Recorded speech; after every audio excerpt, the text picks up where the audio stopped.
नमस्कार दोस्तों। महाकवि बिहारी के दोहों के लिए कहा जाता है, दिखन में छोटे लगे घाव करे गंभीर।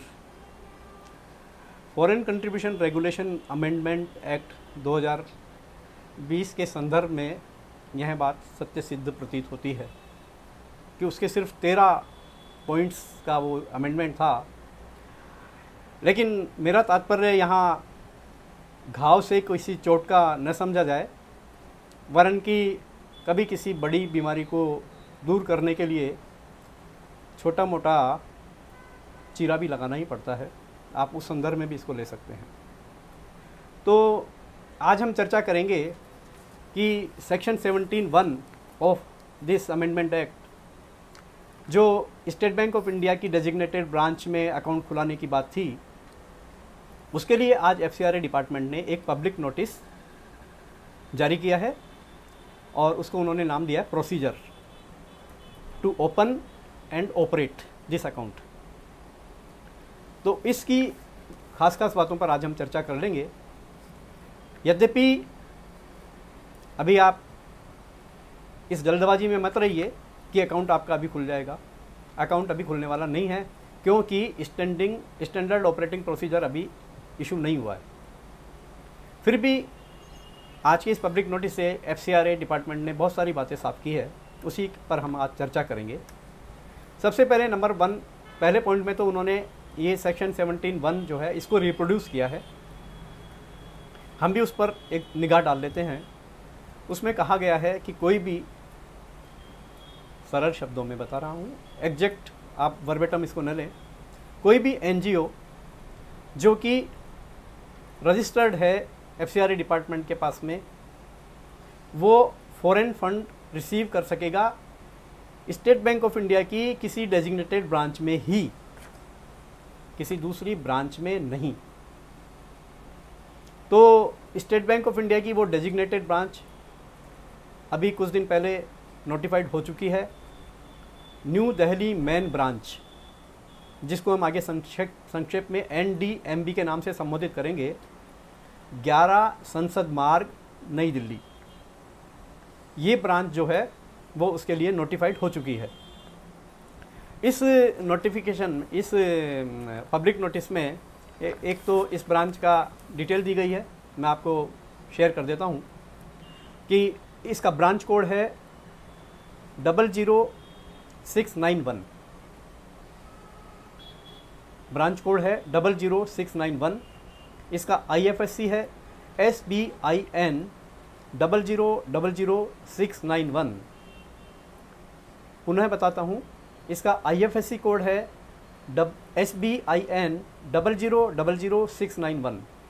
और क्योंकि विदेश से पैसा आएगा उसमें स्विफ्ट कोड की ज़रूरत होती है, तो इसका स्विफ्ट नंबर है SBIN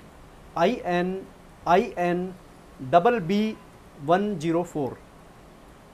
पुनः बताता हूँ, SBIN BB104। BB बॉम्बे है।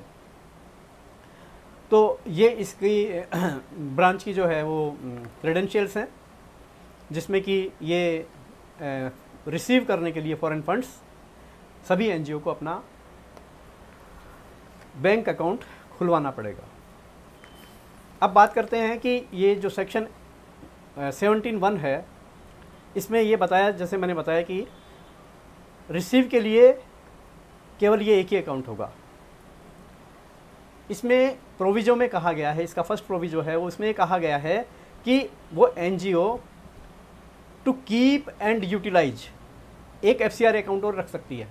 टू कीप एंड यूटिलाइज यानी कि उन फंड्स को रखने के लिए और यूटिलाइज करने के लिए वो एक FCRA अकाउंट और रख सकती है, और वो FCRA अकाउंट कहीं किसी भी शेड्यूल्ड बैंक में हो सकता है। ज़रूरी नहीं है कि वो स्टेट बैंक ऑफ इंडिया में ही हो, वो किसी भी बैंक में हो सकता है। और तीसरा, इसका सेकंड प्रोविजो है, इसमें ये कहा गया है कि आवश्यकता होने पर यूटिलाइजेशन के लिए एक से अधिक अकाउंट भी शेड्यूल्ड बैंक्स में खोले जा सकते हैं। एक तो हो गया ये अकाउंट NDMB में जो कि खोला जाएगा, उसमें फंड्स रिसीव होंगे, यानी कि फंड्स कहीं दूसरी जगह रिसीव नहीं होंगे। ये बात क्लियर है। नंबर 2, वो फंड्स ट्रांसफ़र करके जिस किसी दूसरे अकाउंट में रखे जा सकते हैं या यूटिलाइज भी किए जा सकते हैं उसी अकाउंट से, वो सेकंड FCRA अकाउंट होगा। वो भी SBI में भी हो सकता है या वो किसी दूसरे शेड्यूल बैंक में भी हो सकता है। और नंबर 3, यूटिलाइजेशन के लिए अगर किसी एक NGO की बहुत सारी लोकेशंस पे वो लोग काम कर रहे हैं तो वो उन लोकेशंस पर चाहे तो ये यूटिलाइजेशन अकाउंट्स मोर देन 1, तो मोर देन 1 मतलब कितने भी हो सकते हैं, जितनी उनकी लोकेशंस है यूटिलाइजेशन के लिए वो उतने अकाउंट खुला सकते हैं। तो सामान्य तौर पर जो जिनकी बहुत सारी लोकेशंस नहीं है, प्रत्येक NGO के ये समझिए कि 2 अकाउंट तो होंगे ही होंगे। अच्छा, अभी ये दूसरा अकाउंट जो होगा ये क्या नया खुलाना होगा या जो एग्जिस्टिंग अकाउंट है उसी से काम हम चला सकते हैं? इसमें स्पष्ट किया गया है कि जो ये सभी NGO को इसमें है लिबर्टी दी जाती है, ऐसा इन्होंने शब्द दिया है। सभी NGOs को ये लिबर्टी दी जाती है कि वो अपने एग्जिस्टिंग FCRA बैंक अकाउंट को यूज कर सकते हैं। किसके लिए यूज कर सकते हैं? To keep and utilise FC funds.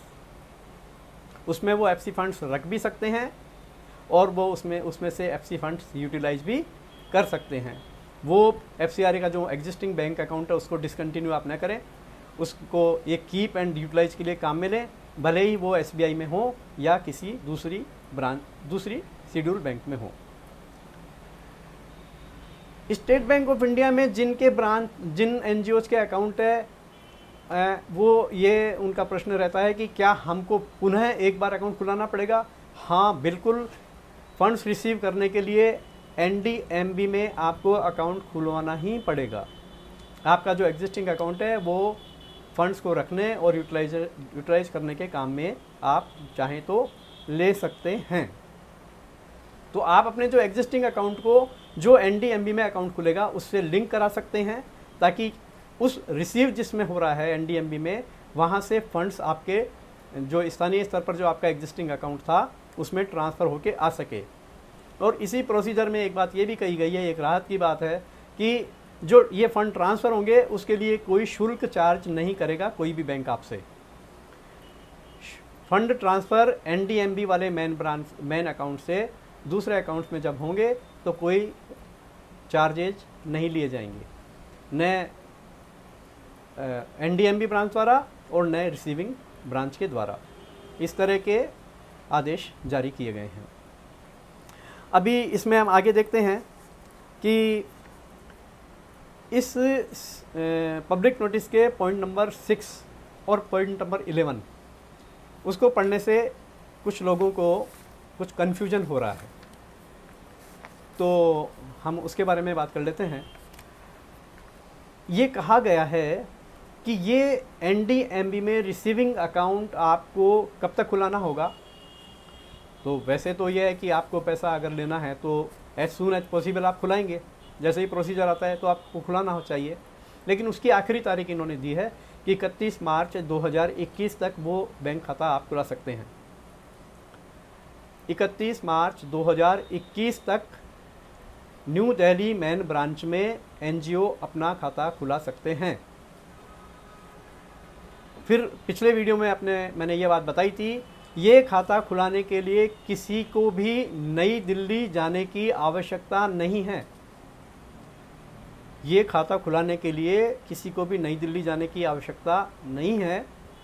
और आपकी जो नियरेस्ट ब्रांच हो या जो आपकी मनपसंद ब्रांच हो, जो आपको सूटेबल हो, स्टेट बैंक ऑफ इंडिया की उस ब्रांच में जाकर, अभी मत जाइए क्योंकि अभी SOP नहीं आया है, आप जाइए बाद में और वहाँ आपका ये अकाउंट खुल जाएगा।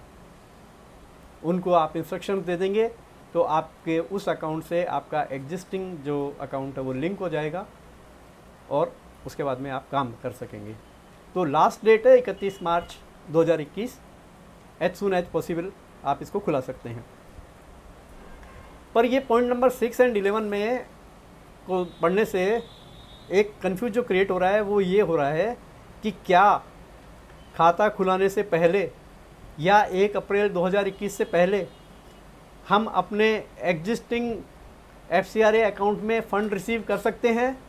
तो इसका उत्तर है ए बिग नो। बिल्कुल नहीं।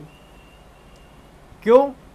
क्योंकि इस प्रोसीजर का भी जो पहला पॉइंट है, देखिए इन्होंने सेक्शन 17(1) को रिप्रोड्यूस किया है वहाँ पर, और सेक्शन 17(1) जो कि 29 सितंबर 2020 से लागू हो गई है, उसमें स्पष्ट रूप से कहा गया है कि कोई भी एनजीओ डेजिग्नेटेड ब्रांच में खुलाए गए अकाउंट के अलावा कहीं भी फॉरेन कंट्रीब्यूशन रिसीव नहीं करेगा। तो इसलिए इसमें कोई कन्फ्यूजन नहीं होना चाहिए। जब तक ये अकाउंट नहीं खुलेगा, किसी एनजीओ को कोई भी फंड कहीं से वो नहीं ले सकता है। तो ये इसका संक्षेप और सार था, जो नोटिफिकेशन पब्लिक नोटिस जो आज इन्होंने निकाला है। जब तक स्टैंडर्ड ऑपरेटिंग प्रोसीजर नहीं आएगा, तब तक आप अकाउंट खुलाने के लिए नहीं जा पाएंगे। तो हम आशा करते हैं कि स्टेट बैंक ऑफ इंडिया जल्द से जल्द एसओपी जारी करे, ताकि देश भर के एनजीओ अपना अकाउंट डेजिग्नेटेड ब्रांच में खुला सकें और फॉरेन कंट्रीब्यूशन से जो डेवलपमेंट वर्क्स हो रहे थे वो पुनः कंटिन्यू रहे। तो आशा है कि इस ज्वलंत मुद्दे पर आपको कुछ नई जानकारी मिली होगी। अगर आपके कुछ प्रश्न हैं तो आप मुझे कमेंट बॉक्स में लिखकर पूछ सकते हैं। मैं कोशिश करूंगा यथासाध्य उनके उत्तर देने की। जब एसओपी आ जाएगा तब हम पुनः एक इन्फॉर्मेटिव और नॉलेजेबल वीडियो के साथ में आपके सामने उपस्थित होंगे।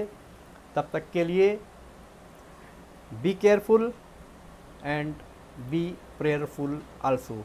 धन्यवाद।